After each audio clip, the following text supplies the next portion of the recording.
Welcome back to the show. Today, we're going to talk about a very important group in Waco, and it's called Unbound Now. And I've got the Central Texas Regional Director, Kristi Hayes, with us for Unbound Waco. And Kristi, Susan Peters, I have had the privilege of interviewing many, many times over the years. Um, she's just remarkable in seeing a problem, and it's a very uncomfortable problem Yes. when you think about child exploitation for sexual purposes. And now it's an international program. And so you've been able to kind of step into sort of her role here in Waco, right? Yeah. Yeah. It is a big role to fill. You will never fill those shoes. When she asked me to do that, and I realized, oh my gosh, this is a really this is a big role to fill because she is so amazing in so many ways. She's great. Well, Susan has, they've kind of relocated, but she's still very involved Absolutely. with Unbound. Um, so let's talk about. I was able to go to your fundraiser gala. It was wonderful. It was called Igniting Hope, the Igniting Hope Gala, and we we were able to kind of visually see just how massive the problem is. And I think that's maybe something that folks don't really grasp. It's hard to imagine that there are children that are being taken advantage of and trafficked, and they're just right here in Waco. That is the difficulty. I think anytime that I have this conversation, most people see it as a over there problem. And when I explain to them this is happening right here under our noses and give them some of the stats. So, for instance, this year I was just looking at our stats just from 2025, so the last 6 months. We've already taken 400 crisis response calls. So, we have a 24/7 line. So, that's law enforcement calling us, that can be victims calling us. We have more minors this year than we've ever had. We've already served over 100 individuals just in the Waco area. So, we serve Falls County, Bosque, McLennan, just in that area. Is how many we've served, and they are all Central Texas. And so I also my purview is Austin as well, and so the numbers even grow there. But it is interesting when we have these conversations to say these are actually American Central Texas kids. This is happening right here, and adults, and it is a problem in our backyard. And many times it's just an invisible. It seems like it's just right under our nose, and we just don't know. And I know a big thing of part of what Susan was able to do is to educate. I mean, that kind of is the thing. People need to know what to look for Absolutely. from the standpoint of teachers and educators and youth workers, people that are around kids and can see maybe changes in their behavior. Yeah, some of those red flags, with counselors and teachers, and we have survivors all the time that say, when they were trafficked as a kid, I wish someone would have seen that I was, making A's, and then all of a sudden I started making F's, or I didn't come to school as much, or just all those different red flags that we probably could have seen if we would have known what to look for. And over the past 12 years, Susan and the team has done an amazing job. They've served over 174,000 professionals, meaning we have trained 174,000 people to spot these red flags, whether it be in law enforcement, hospitals, school staff, just people like us who are in the streets every day looking and seeing. So it's been pretty remarkable what they've been able to do in such a short period of time, the last 12 years. Yes, your keynote speaker at the Igniting Hope Gala was so remarkable in that she told her story. And when I saw her, you think, I would never have dreamed. Sure. That's the kind of life that she was living as a child. You wanted to kind of briefly talk about that and how her mother didn't know this was happening, or Yeah, so her story, Rhonda is an incredible advocate now. And what I love about Rhonda is that she actually did a similar presentation for our Heart of Texas Human Trafficking Coalition. So I lead that with our assistant district attorney. It's one of my favorite things that we do to bring law enforcement, prosecutorial teams, because we want to identify victims, we want to serve them with Unbound Now, but we want to make sure that they get the justice they need by putting their trafficker in jail. And so working with the DA's office and different prosecutors. And so we had her come to share where some of those gaps were missing when she was a kid and she was being trafficked. So And she was very young. like 10. Yes. And I think she told the story. I mean, he was taking her on a plane to Lubbock, and her story is phenomenal. But I think if there would have been some different people looking and just paying attention when some of the, and she even outcried a few times, and it just was missed. And so the beautiful thing, and one of the reasons we always say igniting hope, and even this, it's so hard, it's so dark, and sexual exploitation is so hard to talk about, but there is this thread of just this hope. And even with her story, she is now a task force coordinator in a county that is fighting back. She has helped with laws to make sure this doesn't happen to other people and to other children. So it's just really neat to see her use her story for good. Yeah, and she even came across her trafficker. I mean, it was just a compelling story that she had. Yeah, she's pretty great. Rhonda Kirkendile is her name, and so you can look her up, and she speaks all over. She's amazing. When you suspect something's going on with a child, what do you do? Well, who's the first person? Do you call Unbound, or who do you call? Because you are 24/7 Sure. available. Sure. So there is a human trafficking hotline that you can call, and you can just Google that. And that is, you can call that, and anytime. Like I sometimes have people who will call me and say, Kristi, this is what I saw.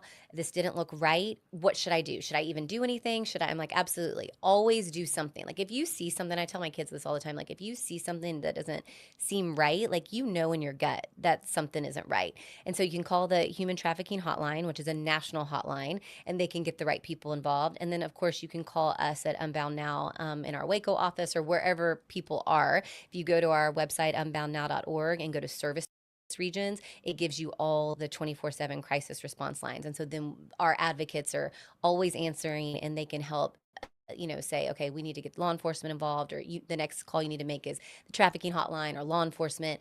But I always encourage people, if it doesn't look right, if your gut's telling you, say something, do something.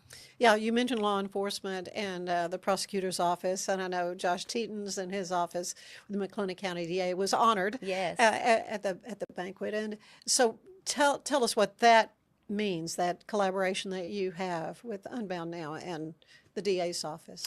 Yeah, I mean, besides Liz is awesome. Liz Bice is Yes. district You work attorney. a lot with her. So we work hand in hand to bring this coalition together. So we've had a coalition for the past 10 years. I can take no credit for it. Susan started that years ago, knowing that we could not do this on our own. We needed other experts in other places to help really encompass these kids and these adults. And so what we do is quarterly, we have a round table where we bring everyone together to hear from a speaker, kind of like Rhonda. She came to one of ours to help us identify gaps or anything that we can learn from a survivor, from other law enforcement that they're doing well. And then we have subcommittees within that. We're a prosecution and protection subcommittee. It's just badges and lawyers that come to that. They talk about what they're doing, how we can help. We have a nonprofit subcommittee. That's all the different nonprofits in the area who may work with kids who are homeless or vulnerable, because it all kind of goes together, right? If you have vulnerable kids, they're vulnerable to trafficking as well, abuse. And so the DA's office has just been an incredible partner with us, because we want to make sure that these traffickers go to jail for a very long time if they have hurt someone. And most of the time, those who exploit one exploit many. And so we want to make sure that they are put in jail. And so it is nice to have a partner like them, that we're working on this together. And I think the victims really see that even when they're on the stand. That is very traumatic for them to go on the stand, and you have 16 and 17-year-olds who are having to relive the just trauma that has happened to them. But when you have people in there besides our advocates, but other people who are sitting in the courtroom, you have lawyers who are trauma informed and survivor centered and understand. It's pretty special for the victim to have people who are on their side. Yes, and that's got to be such a scary thing, but I think people need to understand too. There's really no statute of limitations on this. Yeah. So Like in Rhonda's case, I mean, she was pretty young when it was happening to her. But, Yeah, and then they just put she helped with a law to help right, where that wouldn't be the case. Yeah. right, right. And so, well, I want to know kind of what led you into this line of work. I mean, tell me a little bit about your background. Sure. So my background is kind of all over. I love just people. I love vulnerable populations. I was, you know, almost 18 years ago, we lived in DC. My husband was in the Secret Service, and I worked on Capitol Hill and did some different things in the White House. And we always joked, like, what was the reason I did that? Because I was a youth pastor before, so I had no experience whatsoever. I just thought it would be really fun to, work in DC. And this And was George Bush, George the W. younger, Bush, yeah, the yeah, yeah, younger. yeah. And so, so we did Capitol Hill for a while. We lived in DC, and then we moved back to Oklahoma City, where I continued youth pastoring. And then I was an entrepreneur for a while, and started a company called Be Strong Story, where we taught kids and families to go outside of their box and meet people who are different than them and build relationship. And we would do serving projects, and we served the homeless. I had a company within a homeless shelter, which was pretty amazing. And so when we moved here, my heart was to find people, who are vulnerable that might need us. Like, how could I help? And what I will say about Waco is there's so many nonprofits here, and I so know we talk about that often. so Yeah, it's the most helpful community I it have is. ever. Because usually there's a need. Like when you go into other communities, there's maybe a need or a space that needs something. Whereas here, I feel like everybody kind of knows the need and is helping supply an answer. And so when we moved here, I got to know Susan, and she knew my background a little bit of working with other vulnerable populations and leading in different spaces. And so she just asked me, she said, I need to focus on some bigger things with the entire organization. Would you come in and help lead Waco and then now Central Texas and lead the coalition? And I said, you just don't tell Susan no, right? So No. after praying about it and really researching the nonprofit, I've worked for several nonprofits and wanted to make sure it was a sustainable nonprofit. And I said yes. And it has been my greatest joy. How long ago was that? 3 years. 3 years ago. Yep, Okay. 3 years ago. And I have loved every minute. I've never been bored a second, and yeah. just have loved every second of it. And so, what brought you to Texas? So what brought us to Texas is my husband's job. So he worked here. He's in security, does private sector security now, but that brought us Okay, to good. Waco. Well, And we're glad. I'm technically from Texas. I was born in Lubbock, Oh, okay. and was in Texas in Dallas in high school. So the only thing I knew about Waco is we would come here to play sports here. We would play basketball, and we played Vanguard. And so I have a little PTSD now because my kids don't go to Vanguard. They don't but go to We Vanguard. play Vanguard. And so when I walk in their gym, I have a little PTSD when I walk in there. That's funny. That's how I knew Waco, funny. and never really thought we'd be back here. Yeah. But we're back. Yeah, and two beautiful kids. 2 beautiful kids, a 17-year-old boy who I just love so much, and a 13-year-old girl who's amazing. And I love the teenage years. They are my most favorite. They're so fun. When people say, they're so nervous about the teenage years, it has been my greatest joy to have teenagers. Yeah. But to look at them and realize what you do for a living, how do you do that? I mean, I don't know. I just worry about the givers, the helpers, and how they cope with what they see and the horrific stories they come across. Yeah, I think the Lord has helped me really compartmentalize. I'm not going to say there's not some days that are just terrible when you read a case file of a 13-year-old like my daughter.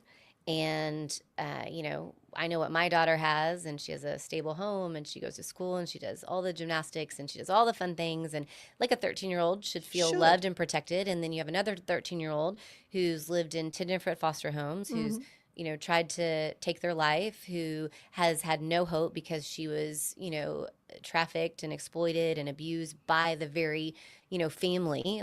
We deal with a lot of familial trafficking, which just means your family is a part of that exploitation.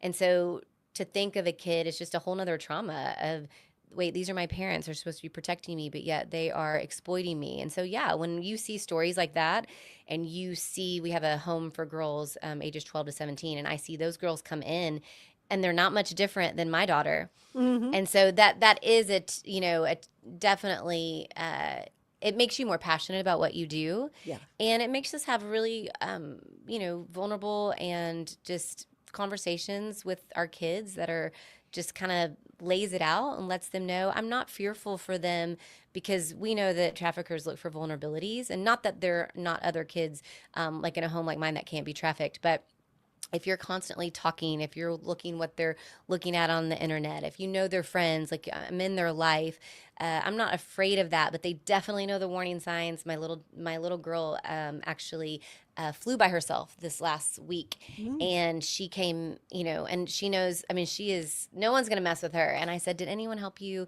with your bag, or did anyone help you get on the plane?" And she said, "Mom, I didn't need help." And I said, and she's like, "I knew my surroundings. I was paying attention." She knows. So I think we talk about that a little bit more. We're not naive, but I'm not extra fearful for them as well. Oh, Yeah. and she sounds very confident, and she's not necessarily fearful. I mean, you don't want to raise kids that are Sure. afraid, but yeah. So much more I want to talk to Kristi Hayes about, especially about the Reagan and the underground. So stay with us. We'll be right back.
In our nation, 1,091,000 people are victims of human trafficking. These are people from our schools, our neighborhoods, our cities. Unbound Now tenaciously pursues freedom for every person affected by human trafficking. 24/7, 365, we proactively identify victims and respond to emergency crisis calls. Across our locations in Texas and Louisiana, our expertly trained staff care for survivors through the healing journey and are doing so with a steadily expanding geographic reach. Since 2012, we worked hand in hand with police, sheriff's offices, child welfare agencies, educators, legislators, and prosecutors to ensure no victim falls through the cracks.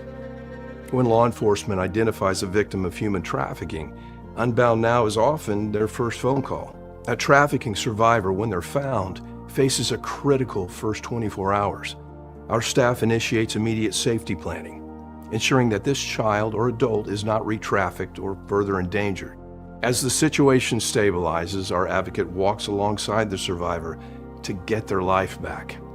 Together, they work on resuming their education, attending counseling and trauma therapy, receiving proper medical care, and sometimes even testifying in court against a trafficker. Thousands of people are waiting for their moment of freedom. Made in the image of God, each one merits our most excellent advocacy. Together, we can extend protection, freedom, and hope to those who need it most. Take a moment with me to hear what this means in the words of a survivor we've served.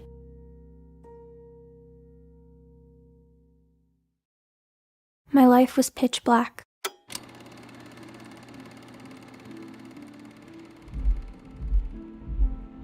I felt enslaved.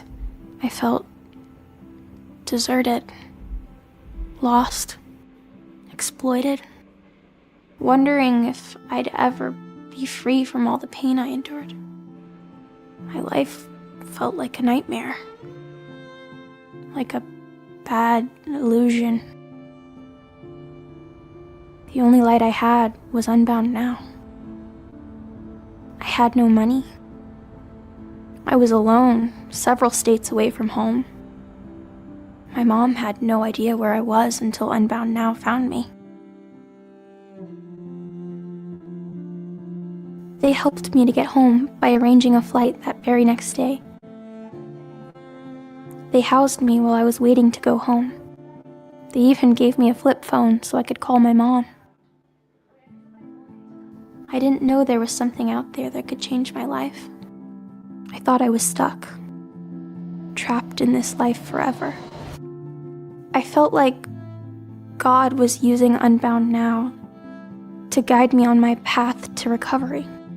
Because of Unbound Now, I am home with my family. I'm graduating high school, which was a personal goal of mine. I'm also beginning college and getting therapy for my PTSD. They've sent me books to keep my mind occupied. They are also arranging a tattoo removal of my trafficker's name, which will help me remember I am free. I don't belong to anyone anymore. It's hard to believe what I've been through, but I will rise up. And I remember I am not alone.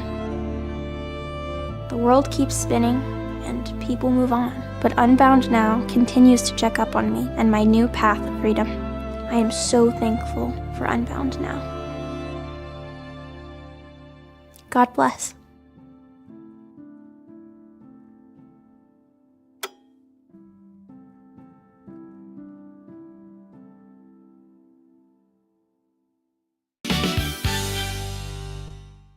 This is the Sonos Arc Ultra, and this is what you need to know about. It represents one of the easiest ways to get into high quality home cinema without loads of cables and faffing around. And that's because the Arc Ultra provides full Dolby Atmos without any rear speakers thanks to its sound motion technology. And Sonos is actually calling sound motion one of the most significant breakthroughs in audio engineering in nearly 100 years. It's an amazing setup, it sounds absolutely fantastic. I love the absence of fat. If you're a Sonos person, there's a reason you're watching this video.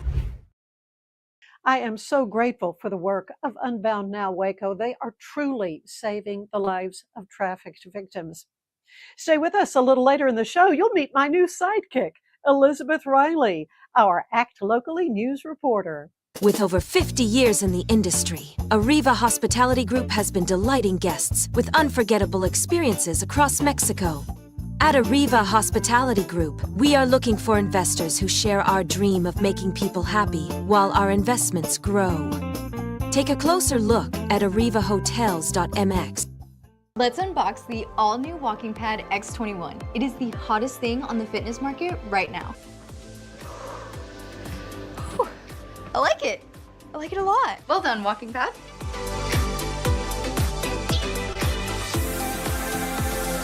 So after using the walking pad, I absolutely loved it. For the price, I adore it. I highly recommend it.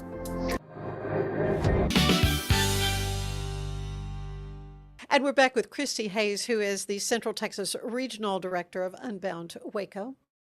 And really, what you do is so remarkable because it is actually saving lives. I mean, we talk about a lot of the agencies and the nonprofits, and there are a lot of wonderful things to give money to. But it struck me when I was at your Igniting Hope Gala, this is something that is saving lives.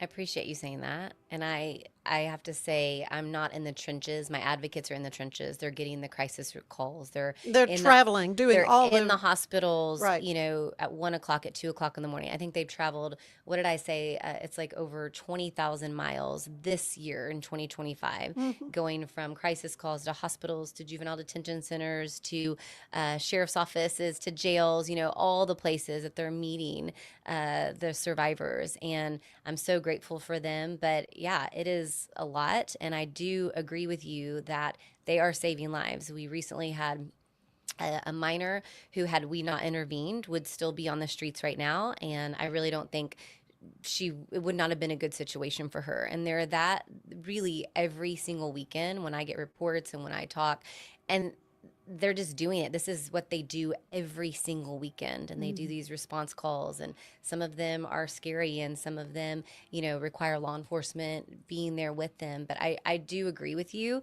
that many times, and it's interesting, our advocates would say, no, we, you know, they're so humble. But as someone who watches it, 100%, they are helping truly save lives. Yeah, your website is amazing. It's wonderful. You get a lot of great information on it, and you have, you know, your personnel, and several people are anonymous because to Yes. protect them. Absolutely. Yes. So, what is the Reagan? What is this? Sure. The Reagan is our residential home for girls ages 12 to 17. The biggest need for our advocates is finding residential placement, especially for minors. I think it's one of 3 in the entire state that works with human trafficking. Really? Yes. And it is so hard. Right now, we're trying to find care for a kiddo who's over 17.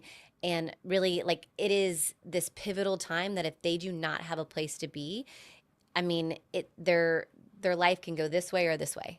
And so the Reagan is that place where they can come. So whether they need just some extra before they go into foster care, or maybe they don't have a safe place to be right now, they've been trafficked, exploited by their family, they can stay with us, 24/7 care. They can be up with us up to a year or more. They go through 3 different stages of hope. We have nurture groups. We partner, you know, it is Unbound Now's house, but I like to say it's the community's house because we partner with Methodist Children's Home. That's where they get their education. We partner with Waco Family Medicine. We partner with the Behavioral Health Center. I mean, so many, I can't even name them all of those who are in their lives and just doing this holistic care, you know. And then we have youth care coaches that are there 24/7, awake staff, there to just love on them and let them know their past does not define them. The underground, that's in Fort Worth. Right? Yes. So the underground is also a facility. It's a 24/7 shelter. So a little bit different. So more for those who are homeless. And we know that those who are homeless absolutely are vulnerable to trafficking. Many of the kids who come into that space have been trafficked. And so we're able to set them up with an advocate immediately. And so they're able to build that relationship. It's a 24/7 drop-in center. So they don't live there like they do at the Reagan. The Reagan is where they're actually living. We're, you know, providing all the different things, medical, all that. 24/7 is they can come in, get a safe place to eat, to sleep, to wash their clothes, and then they find a place, or if they need to come back, they can come back. But it's really to help support them and then get them an advocate as they continue their journey. That's remarkable. You say there are only 3 of the facilities like the Reagan. I mean, that sounds like the problem is so massive. Needs to be a lot more of this kind of It's thing. so hard to do, and I'll just tell you that. The also the amount of girls. So we have 6 girls that we serve. Any more, I think research says 10 or more that have had that much trauma. It's just we're able to provide really specific care to them. Yeah. And just the licensing, the cost, it's probably one of our most expensive programs that we have. And it just, it requires a lot. And so I think it's very hard, for people to do. And so that's probably why there's not a lot. There might be more than 3 now. I know when we were researching, that's what it was. And so we felt like we needed to be in that space. Yeah. Of course, Unbound, it is international. I mean, I remember when Susan and Joe Scaramucci and some of those folks were going to, was it Mongolia or no? Yeah, where was we have an office in Mongolia. there? Yes. Who would have thought? Right. But children there are being brought here. I mean, the problem is just massive. Yeah, it is massive. So we are now in 46 counties in Texas. Mm-hmm. We started here in Waco 12 years ago. I think Susan probably thought it would just be Waco and maybe a couple others. But now we have, I think it's 8 service areas in Texas area. We serve New Orleans and Baton Rouge in Louisiana and are in 10 or 11 parishes there. And then we're in Mongolia as well. The neat thing is that people are calling us to help provide training for our coalition. So the coalition that we started here in Waco, bringing everyone together, people want to know how to do that. And so people overseas, Poland, Mongolia, different places in Europe are calling our teams to come over there and teach their teams how to work together. So it's been just this dramatic, ripple effect of what she started here really has just grown and grown and grown. And we're continuing to grow. I mean, it just keeps on and keeps on because the problem is there, and we want to be there to help support it. Yeah, yeah. When you think 12 years, in a way, a long time, but not that long a time for it to be what it is today. Where do you see things going? Because it would be great for you guys to be put out of business, right? Yes, please. There was no need for you. Yes. I mean, wherever the need is, and then the funding, that's any nonprofit. Yeah. Like we want to make sure that we have the funding, the revenue to be able to support the people that work for us, our victims, the programs that they have. And so I think with any nonprofits, it's the more funding that we can make sure and secure, that's how much more, that we are able to do. But even the last 3 years that I've been here, I mean, it has grown exponentially in the different service areas that we've been able to provide. And then with me now overseeing Austin, that office has completely, I think we just hired 4 more advocates. So I think we have with care coordination that the governor endorsed us for there in Travis County and Williamson County, I think we have almost 16 staff in that office. I think it was 3 when I started a couple years ago. So it's just the need is there, and we want to make sure we are there to meet that need. So how is it funded? I mean, you talk about grants. Is it government dollars, or of course, there's a lot of talk about things being pulled back. Sure. All over the place. Sure. There. Sure. So we do take grants. We have federal grants that come through the governor's office through Victims of Crimes Assistance. Right. So 51% we're grant federally funded that goes through the state, and then the rest is private donors, foundations. And really our goal is to make sure that our private foundations are ahead of the government grants, because just what you said, you never know what's going to happen with government grants. We don't want to be reliant on those. We want to be sustainable for the future. So we want to make sure that we have, donors who want to come alongside. I always say to donors, of course I love a check. I'll take any check, but I want you to feel like you are truly a part of what we're doing, and that if you didn't support us, we literally couldn't do. We couldn't be out on the streets with the 17-year-old. We couldn't give housing to the 13-year-old who has literally no place to go. We couldn't do the things that we do every single day in the hospitals with the victim who is badly beaten and she's there for 2 days. We aren't able to do that. I know that sounds so, it sounds so much, but it's really true. I see the gravity of it all the time. If we don't have the support, we don't get to do those things. Yeah. How can folks help?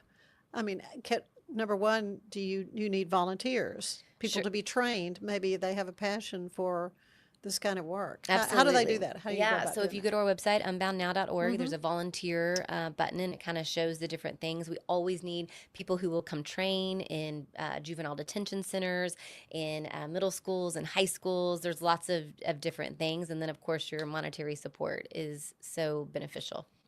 Well, it was wonderful to see the support that you had, at the gala. What other kinds of things do you do for fundraising for that matter? So we have different events. So we Uh-huh. have our 5K, which is, I think that's our 10-year anniversary this Oh, next something about year. the lights. You're running in the Yes, we yes. run. So we run in the zoo at night, and we Uh-huh. had over 2,000 participants last year, which was pretty incredible. Yeah. And that's really fun because the whole family can get involved. It's such a heavy subject, but this is the one event like we can get families involved and kids. We have a 1K run, and then we have our gala, of course. And then in September 18th, we have something called the Reagan Sisterhood, and so that is a sisterhood brunch where it is women coming together to support other sisters, and so that is something that we do to help really support our minors and teens, and it also benefits the Reagan House. So we'll have that, and then of course just relationships and people who are like, I care about this so much, I can't believe it's happening here,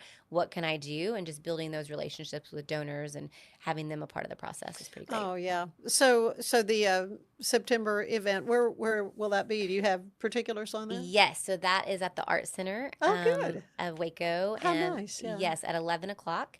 Mhm. And we will have something on our website soon so that you buy tickets or tables for that. Oh, it is such an important work, and again, it's something that is hard to really imagine. I have 3 granddaughters, and I just cannot imagine Yeah. them being put in the scenario of some of the stories I've heard. Yeah. It is hard to think about. And I think when you really think about these kids and you think about it, for me, I want these kids to have the same opportunity as my kids. Yeah. And, we talk about that a lot of opportunity. We all have had opportunities. We've all had people giving us opportunity or a mentor in our life or someone who just said, hey, here's a need. I need to, I can meet that. And they've changed our lives. And so if we get to do that for one kid, and, research says if you just have one person in your corner that says you can do it, you don't have to live like this, you can be successful, and they give you the tools to do it, we have seen kids be able to do it. I mean, it's been amazing to see the differences of even kids that come in to the Reagan or in advocacy programs and they're shut down and they don't want to talk and they're shy. And then, 6 months to a year, they're telling other kids, hey, this is what you can do. This is what you can succeed at. They're getting good grades. They're getting accolades in their sports. And it's just sweet to see that change when you just have someone in their life that says you can do this and then gives them the tools to be able to do it. And what do you want to hear God say when you arrive at the pearly gates? Oh man. I think I'm proud of you. Yeah, you did it. You did it. That gives me a little verklempt. You did everything that I wanted you to do, that I asked you to do. You listened to me, and you did it. With everything that I gave you, you didn't squander it. I think that's my thing is everything he gives me, I want to pour out to others. And so I want him to say, like, you did it. You poured it all out. Everything I gave you gave it back. You're doing it to me now. That's a good question. Thank you so much. Thank you so much for everything you do for Unbound Waco and for these lives that are just at stake. Thank you. And this ministry. So go to Unbound Now. You can go find it. Give if you can give. Yes. Support this organization. Thank you. Thank you. Stay with us. We've got more show ahead. I just got my Colgate Advanced LED Whitening Treatment in the mail, and I am very excited to have dramatically whiter teeth in just 10 days. My teeth are going to be 6 shades whiter. The treatment is enamel safe and hassle-free. It's even designed for my sensitive teeth. Let's open it up. Inside we have the blue light whitening device. It's a charger for after each treatment as well. There's a full 10-day supply, and it looks easy to apply. Order yours today at shop.colgate.com. Stick around for my interview with the lovely and charming Elizabeth Riley. She'll be joining the show August 28th with Act Locally News. Be sure to like and subscribe to The Ann Harder Show on YouTube so you don't miss an episode. Hi, my name's Erica, and today I'm going to be taking you through my skincare routine using the Tasmanian Spring Water range from Sand and Sky. This range is really good for dry and dehydrated skin like myself. It's packed with 2 types of hyaluronic acid and fermented sea kelp to reduce redness and irritation, which I experience daily. So that's it. It's so quick and so easy, and my skin feels so dewy and so hydrated. And welcome back to the show. I am so excited to introduce Elizabeth Riley to you right now because Elizabeth is going to be a part of the Ann Harder Show. Absolutely. Excited. You are our Act Locally news reporter. Yes, ma'am. Yes, ma'am. I have joined Act Locally Waco. We're hoping to expand it a bit into Act Locally News, so we'll cover everything from Waxahachie to Salado.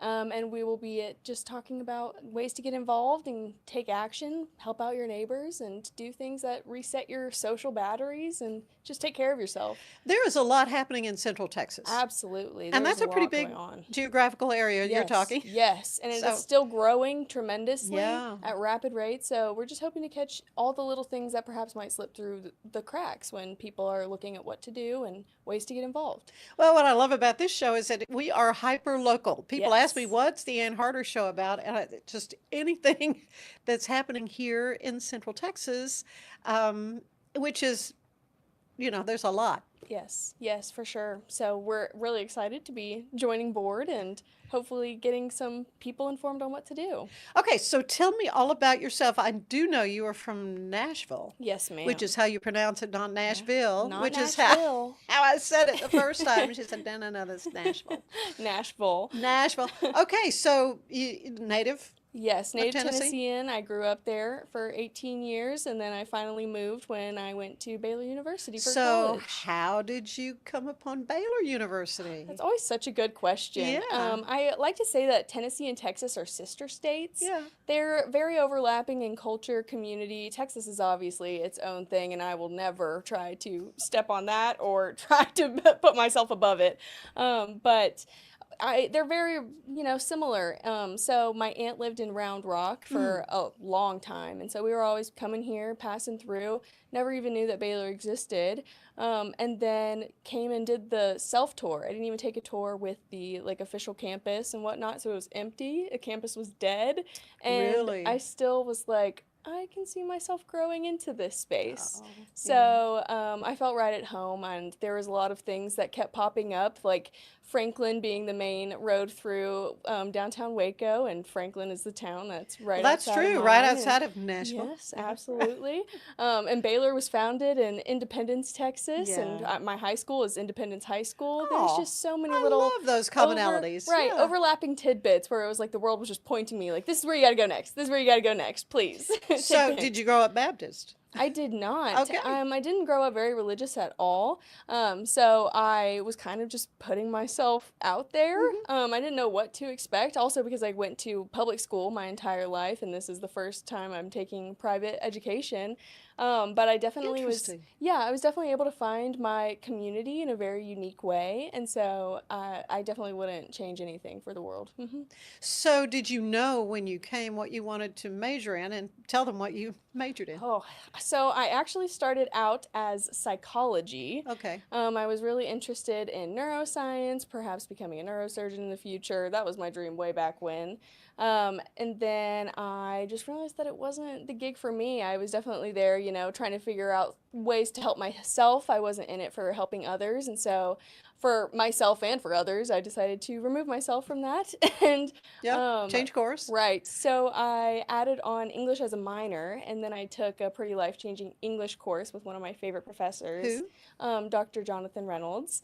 And he is from Salado, and he's just one of those ones where if you're taking him in the fall semester, he sends you his address for Halloween candy. They do a huge show. They bring in truckloads of pumpkins and 40-foot tall skeletons. And so it was just like, here is what you're supposed to do. He brought back the passion for education that I had and realized that my dream classroom does exist, and that is, you go and you read and you intellectualize and you critically think about pieces, and then you come back into the classroom and you share those thoughts and you digest what other people's perspectives lend them to perceive, and it's just fascinating hearing what other people have taught me and what my professors have taught me.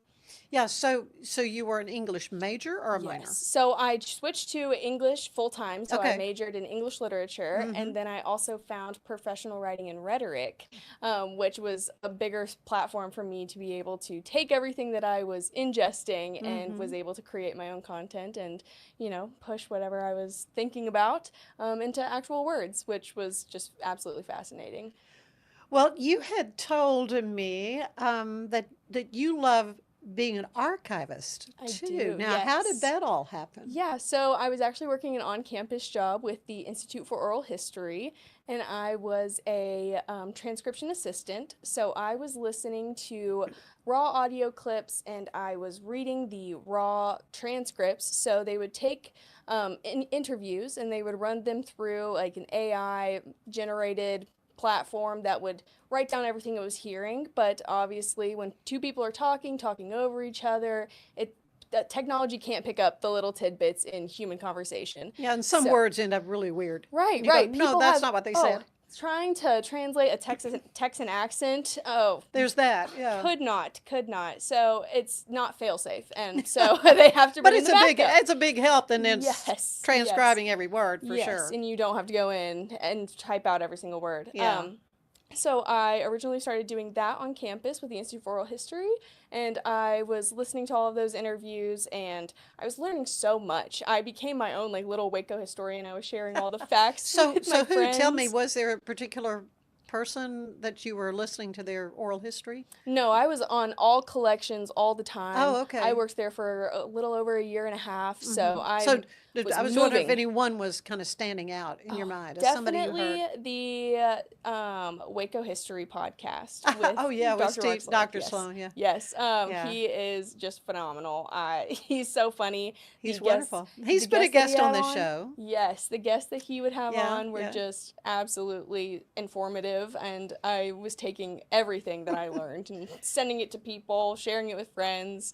So I would say Well, that I one love it, stood the out. fact that you moved here, as almost an adult, an adult for all intents and purposes. I'm a native Wacoan, and I really have an interest in all that. But the fact that you're kind of new to the area and just have embraced the history of Waco so much is really exciting. Yeah, absolutely. I used to be a big history person. I think growing up in Tennessee, you have so much Oh, just yeah. history and culture there. And so I was always stopping at the historic markers or the preserved homes. And I Right. was just traveling over the continental U.S., visiting, the biggest historic sites that we have. And so it's always just been a side passion of mine. And I think that it just falls right in with my English literature and professional writing expertise. And I'm able to just like pick up this and be like, hey guys, let me tell you, if you didn't know, now you know. Right, exactly. So you graduated Yes, when? ma'am. I graduated this past May. Okay, you're a new grad, Yes. and your folks are like, okay, what are we going to do, right? Right. So I'm like, I promise I have a gig with Act Locally Waco, Rogue Media Network. Yeah, we're just getting the ball rolling here. Yeah, well, that's great. So you also are a part of the Zach Owen show, Yes, correct? ma'am, I am. I'm on every morning. I have taken over the Nashville Cat position. Which is perfect for you. You Yes. actually are from Nashville. Yes, I Yeah. was like, I've got a leg up against the competition Another here. another one of those pointing, yeah, this is the direction I'm Yes, supposed the to be in. perfect Yeah. slot for me to fill. Yeah. So I've been taking on that, filling in Nashville country music news, just giving little tidbits in the morning. And then I also give a little Act Locally news segment and just telling people what they can do today for the week, big events that have just been announced. Yeah. Exciting. Well, there's more I want to hear from you about your ice hockey passion. Yes. So we're going to come back and visit with Elizabeth a little bit longer, but you stay with us. We'll be right back.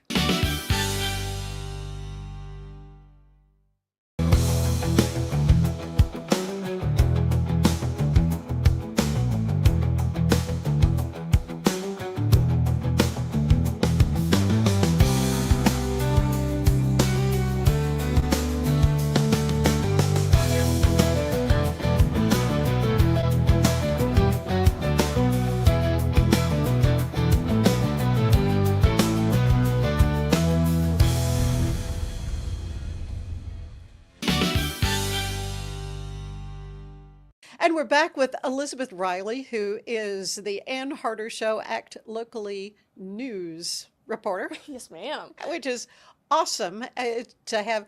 Every day you're going to be doing a segment that's going to just let people know what's happening in the area. Yeah, I think it's very important for Yeah. people to get involved in their community. I think community is one of the biggest things that we're missing nowadays. Yeah. And I think that in order to check in on our neighbors and, check in on ourselves, it's important to get out, get involved, and just see what you can do for others and for yourself. Yeah, well said. I mean, these things are wonderful, but I think they've done a lot to separate people. Absolutely. Yeah. And I think that today we are living in a high attention economy where every company is just vying for people's attention because that's all that they can give. And so if you don't have their attention, they can't profit off of you, et cetera, et cetera. So a lot of journalism or news outlets will be covering things that are meant to get the biggest emotional turnout, or they're using rhetorical devices that could perhaps be persuasive in a way that turns you to some, one side or the other. But I think it's just important to get the hard-hitting facts out, like what is happening, what people are doing, and how you can be a part of it as well. Yeah, that's great. And what do you see yourself doing like in 5 years? I mean, what are you hoping? That's a big question. Yeah. I don't know. I'm very much a live in the moment kind of person. Uh-huh. I have goals for myself, one being slow down, just Well, that's good. I've deleted social medias, my personal social medias. I'm trying to read longer, harder books, and I want to make sourdough bread from scratch by the end of the year. I Will you share some? Absolutely. I'll share my starter. I will share my Yeah, because I've never done that pieces. before. Right. That's something I probably need to learn to do. Yeah, so I like to keep little goals, and I have some, I want to be self-sufficient. I want to be financially independent, but there's not much that I want to have planned in stone for myself, especially with the way that our world is changing. It's entirely unpredictable. Yeah. Well, tell me a little bit more about your family. Absolutely. So I grew up with 2 older brothers who are 10 years older than me. Oh. We have different dads, so they are my half-brothers, but we all grew up just under the same roof, knowing each other as family. And they were protectors, I'll bet. Oh, yeah. My middle brother was the one who wished for a little sister for Christmas, and then he got me. There you go. Yeah, and he was the best babysitter. He babysat me for a long time. They definitely shaped my humor, my, interests, my music taste, everything about me personally. So I would definitely say that they are some of the biggest influences in my life. But my mother worked in downtown Nashville for as long as I could remember, and she finally, switched positions, and she's working down in Murfreesboro, so it's a little less of a drive, but Right. Oh, yeah. commuting to downtown is just insane. Worked in the Batman building, which is pretty iconic, just as iconic as the Alico building. Yeah, yeah. And then my dad works for Vanderbilt Medical.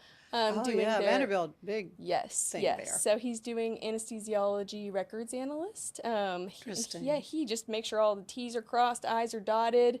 Yeah, kind of that attention to detail that comes with writers, I guess. Yeah. Well, yeah. It sounds like you took a little of that. Absolutely. Too, liking the archivist thing. And, my dad originally moved to Nashville to pursue music and songwriting. So, oh, really? Yeah, it's Is he still doing that? No, he's not, unfortunately. He definitely wants to get back into it. Yeah. But he was doing radio things, and so it feels just very natural for me to be picking up where they've left off. Yeah, yeah. Oh, that's great. So where does the ice hockey thing come in? Yes. So I grew up with my family being huge Nashville Predators fans. Okay. Before I came into the picture, they were season ticket holders. Yeah. After I came into the picture, that was not a thing anymore, unfortunately. But they... Well, things happen when a baby comes. Right, That's true, yeah. right. I have to ruin it all. Yeah. But No, priorities just change. It's not... we just grew up being huge ice hockey fans. Yeah. And my brothers were always playing roller hockey because we didn't have any ice in our area. I was going to say, Tennessee. Tennessee you don't think of as ice hockey country. Absolutely not, but it's a fast and vigorous sport. I mean, the Huntsville Havoc were really big when I was growing up as well, and people used to say that when you went to a Huntsville Havoc game, you were showing up for a fight and you got some hockey in between. I know, yeah. So it's just fast and entertaining, and I mean, it's just been something that has always, we've always been a huge sports family in general. College football is our go-to, college baseball, professional baseball, just any and all sports we have family members who are involved in, know about. Yeah. So it's kind of hard to avoid, but I came to college and I was really bummed out because Baylor did not have a hockey team. And I was like, Yeah. okay, I guess I'll just like scratch that off my cons list. But when I showed up and I went to their late night thing, which is where they have every club on campus set up tables around and you just walk and meet people, I saw that they had a Baylor Hockey Club table set up. Right. And I walked up and I was like, hello? What is this? Really? Yeah. Yeah, so we've had a hockey team in the past from like 2007, 2011, and then it was started back up after COVID by Daniel Atkins. Good. Yes, and so he reinvigorated the club. We had an amazing, solid team put together, and then Allie Steed also started up the Ice Girls, the Baylor Ice Girls, which is like the PTO of the hockey team. We do all of their background. Okay. So you're behind the not scenes. playing hockey No. yourself. No, we are just the ones who carpool to the game. We bring the spirit, we bring the snacks, make sure that the team's taken care of in between periods. Yeah. Well, my youngest son, Evan, played roller hockey when he was a kid. Yes. So there was that, and that was about the time the Waco Wizards were here Absolutely. playing ice hockey, and he went out, and it was just amazing to me. Of course, kids, they can do, but he put on the ice skates, and he just skated on the ice just like nothing. And I'm like, I can't even imagine. But yes, so I mean, there was a period in our life and it was a wonderful sport for him because it was just fast paced and it was fun to watch. Yes, it is. It is Fun to so watch. fun. I Yeah. think a lot of people don't realize what hockey involves, but it's pretty easy to pick up on. There's not too many complicated rules, and I mean, when something looks illegal and be like, oh, that probably shouldn't happen, right? Yeah. So I wish that more people would get involved in it. I think that hockey definitely has a chance of surviving in the South. I think that it definitely needs to work on becoming a more accessible sport. It's definitely expensive, like paying the for equipment and all ice that. time, Yeah. equipment. Right. Yes. Well, yes, pouring an ice arena was not a inexpensive thing, and then you got to have the Zamboni out Absolutely. there, cleaning it off. But Yeah. that brings back a lot of fun memories for sure. Well, this has been a lot of fun, and I'm looking forward to our collaboration for sure. And too. I'll be sure to send you things that I see that are coming up, But I'm really depending on you to just keep us informed with what's happening. I will try my hardest. Well, delightful to have you on Thank board. you. Thank you, Elizabeth Riley. Stay with us. There's more show ahead.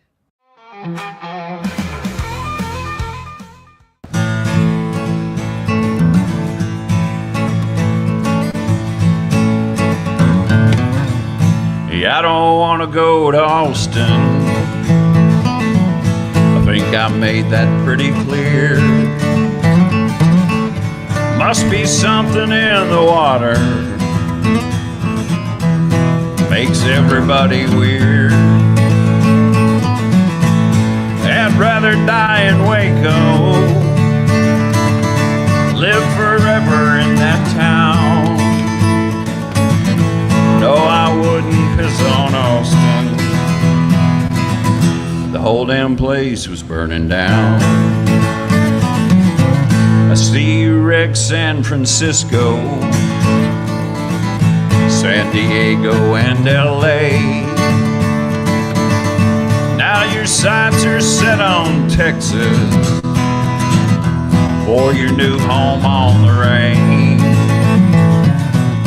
Rather be busted flat in Beaumont than live like a king in that town. No, I wouldn't piss on Austin. The whole damn place burning down.